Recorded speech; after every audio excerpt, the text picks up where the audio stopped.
I love you. Yards and yards. I love you. Miles and miles. Acres and acres. Acres and acres, Kate. Acres and acres, my darling. I'm Virdi. You're watching Fan Carpet. We're here at the premiere of Mum's List in Mayfair. I think it's the hugest celebration of their love, of Kate and Singe's love for each other and for family love, and for, you know, something that I identify with very much about what you feel about bringing up your kids and what you want to give them for the future, and about making the most of every moment in life. It feels like I'm an extremely lucky person. I'm hugely grateful for being given the responsibility and great honour of portraying somebody who is stood next to me right now, who has experienced this devastation in their lives. And I've been given the chance and the responsibility to portray that, and that's an honour that I will take with me throughout the rest of my life. Yes, I do. Young Kate, and Ross plays young Singe. So within the story, there's a lot of flashbacks to how Kate and Singe fell in love, and the beautiful story of how they came together, and, you know, the real, raw, epic love that they had.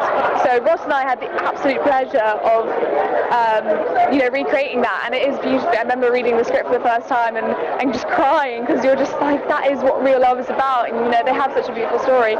So yeah, I mean, we were lucky that all of our scenes were very, you know, upbeat and in love, and it's a wonderful thing for us to do. So yeah, emotionally, like, I had the opportunity to meet Singe, real Singe, who's just a fantastic man. He gave me so much about Kate, so I got to learn, you know, all the little bits about her, all the specialities, and, you know, she's a detailed person, so it was amazing to be able to do that. Young Singe, he still is, but he's a cheeky, very confident boy. He works at a roller disco, and that's where he meets Kate, and yeah, he's a bit of a cool dude. And then when he met Kate, she caught his eye completely and catches him off guard. He was about 17 at the time, and yeah, Kate was a little bit younger, and yeah, he was a very big character, and you can tell from meeting Singe now, he still is a very big character, and he's a bit of a show-off, but in a good way. And yeah, he wanted to live life to the full, I guess. I'm a pretty confident young boy, I'd say, and meeting Singe, everyone says we kind of look alike, and even the way we act is a bit similar, so it was good getting into the part, and it was, I guess, cast well. I'm the writer-director of the film, and it's a very personal journey for me, because I actually was, I live in the town of Clevedon where the events took place. My boys go to the same school as Singe's boys, so I knew Kate in the last year of her life. I actually witnessed the list become like a news phenomenon, and then become the book, which became a bestseller. And it was when Singe came up to me in the playground and said, well, you're a filmmaker, why don't you make the movie? And I said, yeah, but the thing is, movies could mess this up. And what I will do, I feel too close to it, but what I will do is I'll help you draw the lines in the sand that you shouldn't let them cross, that you should protect some memories, some thoughts, protect some side of Kate. And in the year that Singe was writing the book with Rachel Murphy, I was kind of working on these lines in the sand and began to realise, hold on a minute, I'm not actually, this isn't for Singe, this was for me. My lines in the sand were helping me understand how I could tell the story. And at that point, I said to Singe, I think I know how to do this. From a storytelling point of view, it's all about obstacles. Life is about obstacles and drama, and it doesn't get bigger than what happens in this film. And I felt that personal responsibility to convey to the audiences the nature of Kate and how strong and brave she was, that at the point when Singe said in the last 3 months of her life, how am I going to manage this without you?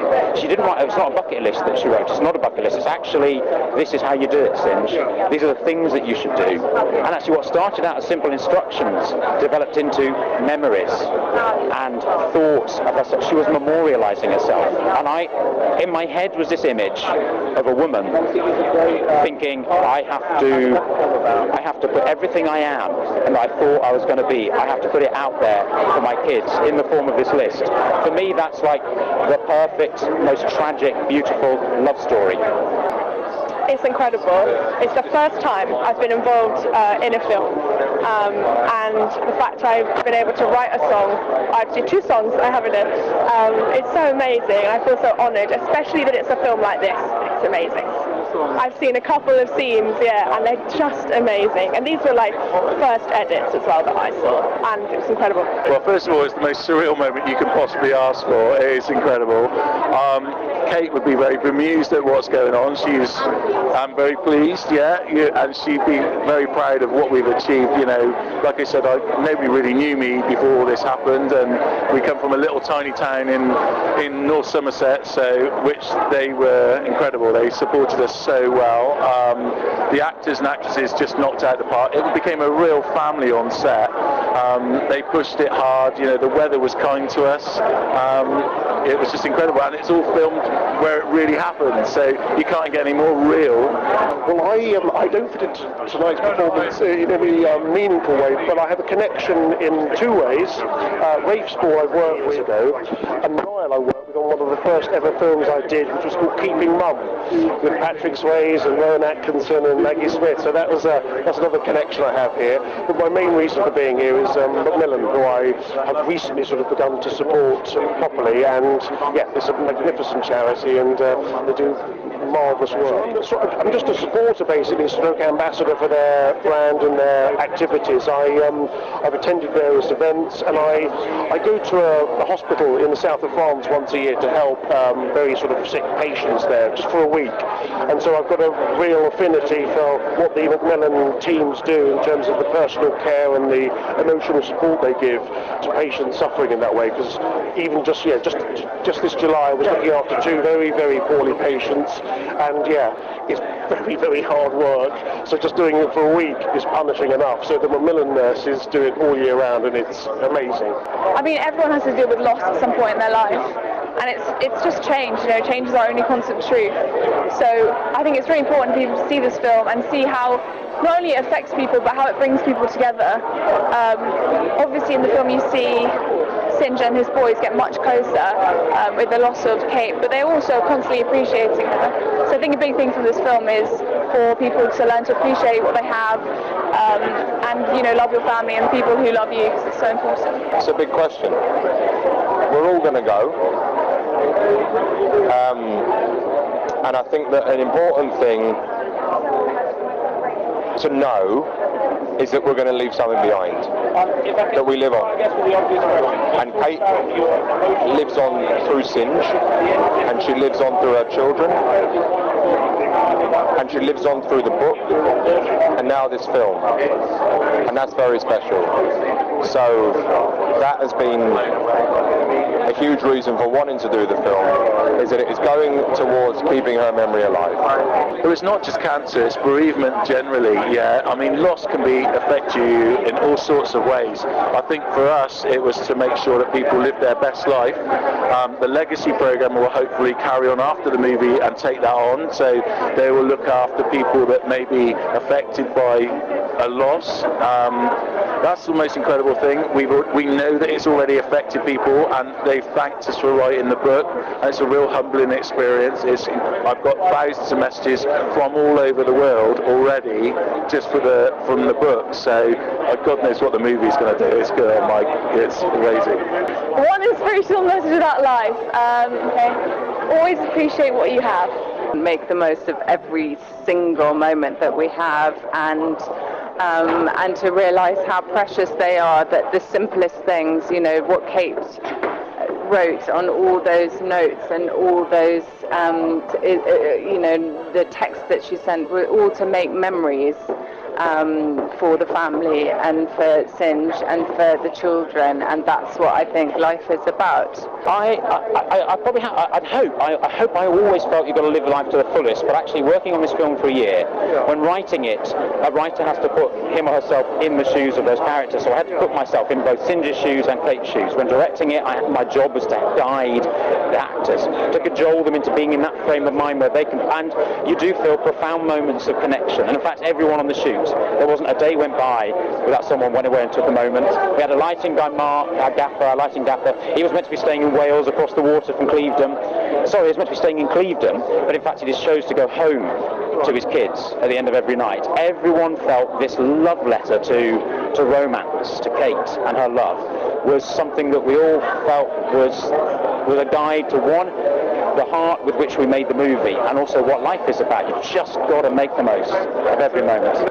Gosh, that's a very difficult question, but because it's easy to say something sort of trite and flippant, but I would say that they take great comfort from the fact that there's a huge amount of people who suffer with you. When my mum, for example, when she found out she had cancer, bizarrely, in the very same week, 2 neighbours also contracted something similar, and so there was a lot of comfort to be drawn from sort of other people around you who suffer and who have suffered and who've got family who understand and can support. So yes, I know that's not a particularly intelligent answer, but basically there's a lot of support out there, and turn to family. That's my advice.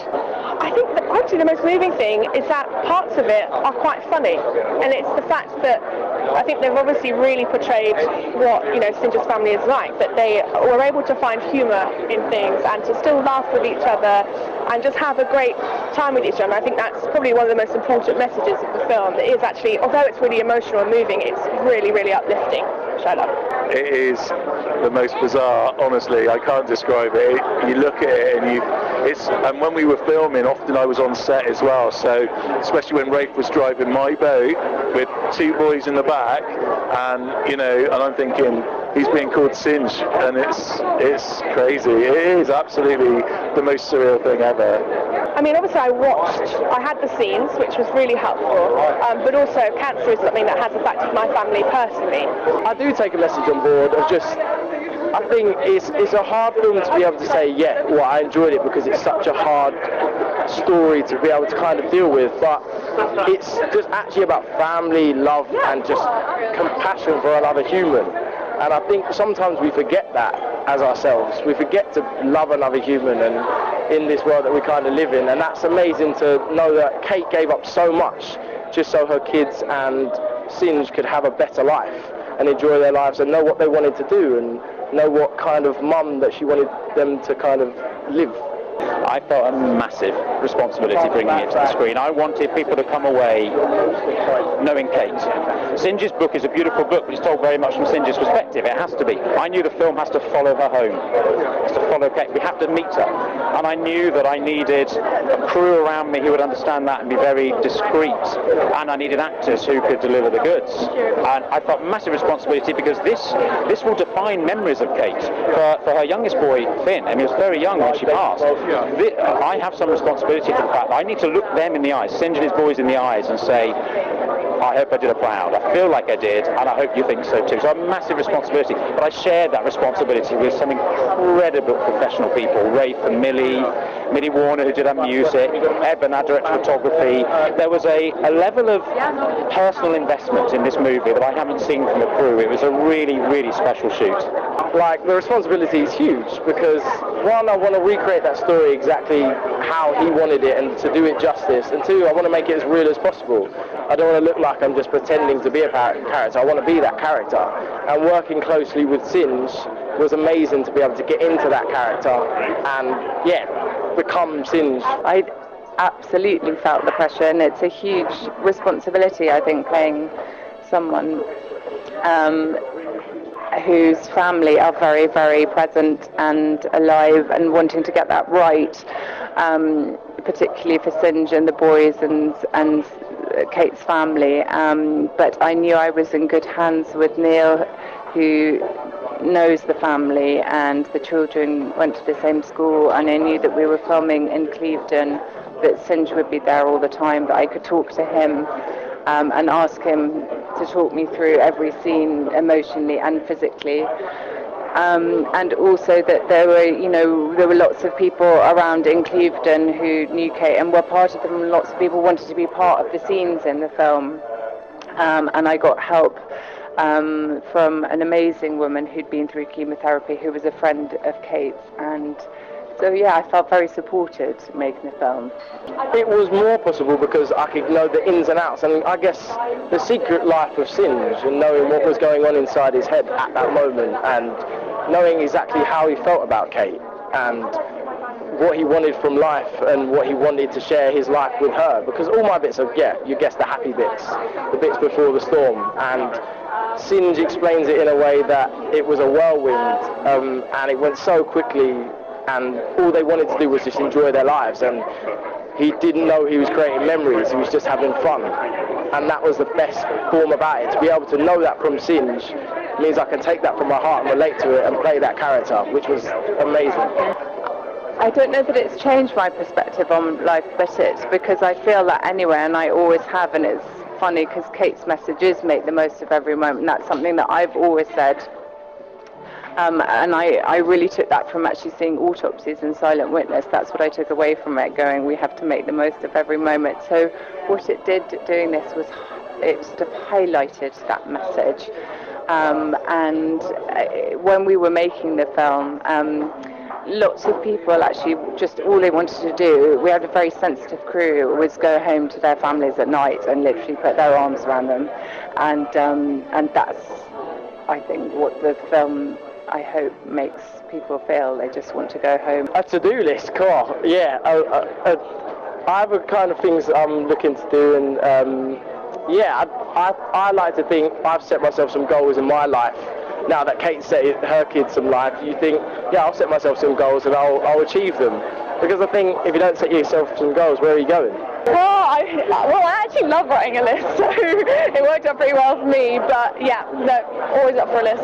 The journey after the film, the journey for the memory of Kate, there's a bereavement legacy program that's being implemented, which is the Mum's List legacy program. It's actually going to help, and Singe is plugged right into the middle of that, created by a guy called Derek O'Neill. That's going to be bereavement counselling, any form of bereavement.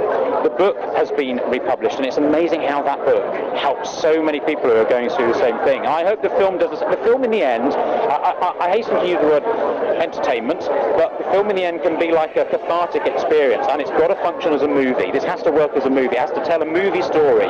But if it can just prompt people to go home and hug their loved ones and just remember that they are loved and that they love, I hope that's the lasting legacy. Kate was all about love. Yeah, thanks for tuning in to Fan Carpet. Please follow us on Facebook, Twitter and Instagram.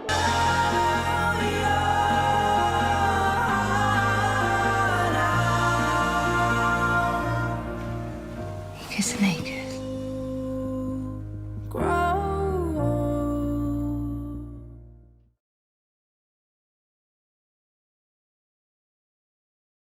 Thank you for watching The Fan Carpet. If you like this video, be sure to click that thumbs up button at the bottom of your screen. And also be sure to subscribe to the Fan Carpet YouTube channels. They're absolutely free and so much fun too. Be sure to check out the official website, thefancarpet.com. Also, you can follow us on Facebook, Twitter, and Instagram to stay up to date with reviews, competitions, the latest news, and so much more.